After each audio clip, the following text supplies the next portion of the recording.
Mathlessness, America's Fundamental Problem by Frazer Rice. Most Americans are largely innumerate. They are, to borrow Richard Posner's felicitous phrase, mathless. Most can't use or judge the effects of numbers. Such ignorance would be of little concern, except that math permeates everything. Ignorance of it imperils both America and Americans. For example, mathless Americans can't understand or interpret statistics discussed in media, thereby hurting their ability to assess what's reported. Nor can they comprehend the scale of the numerical problems addressed in governmental budgets. This leaves them to the not-so-tender mercies of craven politicians funding government programs through deficit spending. Most importantly, mathless Americans lack the quantitative tools to prosper financially and avoid bad investments. These are critical skills of self-reliance in a non-welfare state. If you want to see this in action, watch a lawyer try to equitably divide the bill and calculate a tip at a nice restaurant. It takes 20 minutes, and they usually have to consult an accountant by phone. Consider the millions of people who bought houses they couldn't afford. Cautionary tales abound about people making $50,000 a year who are living in $400,000 houses that are now in foreclosure. The analysis exposing such folly isn't rigorous. Assume, optimistically, after-tax income of $37,000, or $3,125 per month, and that the buyer paid 10% of the purchase price, $400,000, at closing. This leaves roughly $360,000 remaining. With an interest-only mortgage of 5%, which is historically low but a reasonable figure, the buyer pays at least $1,500 in monthly interest. This is nearly half his or her take-home pay. The above scenario is tight, especially if income taxes or the cost of living increases or if income declines. Financial common sense bristles at such a position. Unfortunately, most Americans lack such common sense. That is the core of the problem. Math can help logical decision-making by spelling out future realities that predatory lenders don't want you to consider. Lotteries, casinos, and the investment banks thrive in part because Americans can't or don't want to think about math. As Homer Simpson put it, when told that having mayonnaise and whiskey at the same time was a bad idea, that's a problem for future Homer.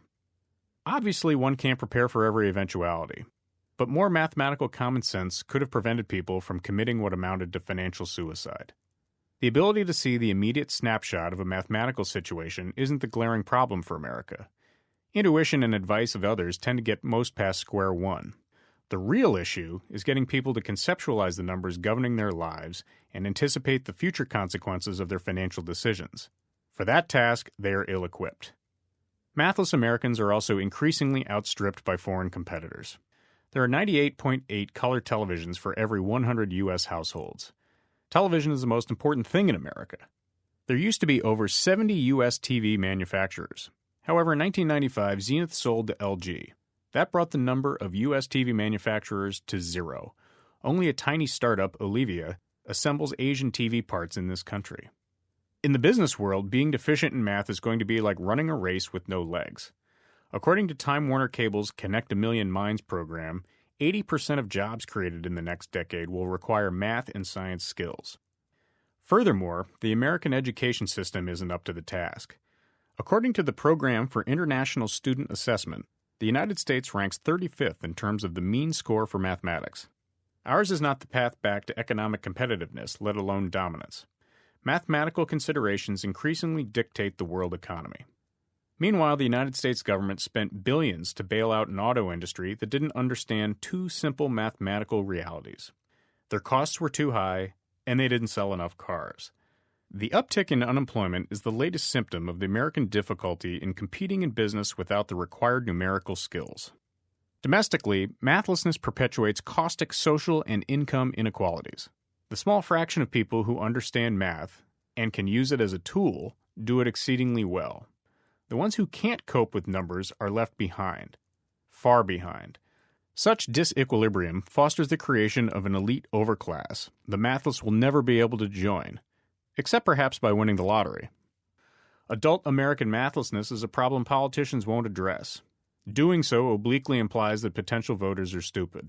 More cynically, politicians prefer an ignorant, pliable electorate less likely to call them to account. Until American mathematical literacy improves, most Americans will be at the mercy of unfriendly foreign nations, a manipulative government, and worst of all, their own ignorance.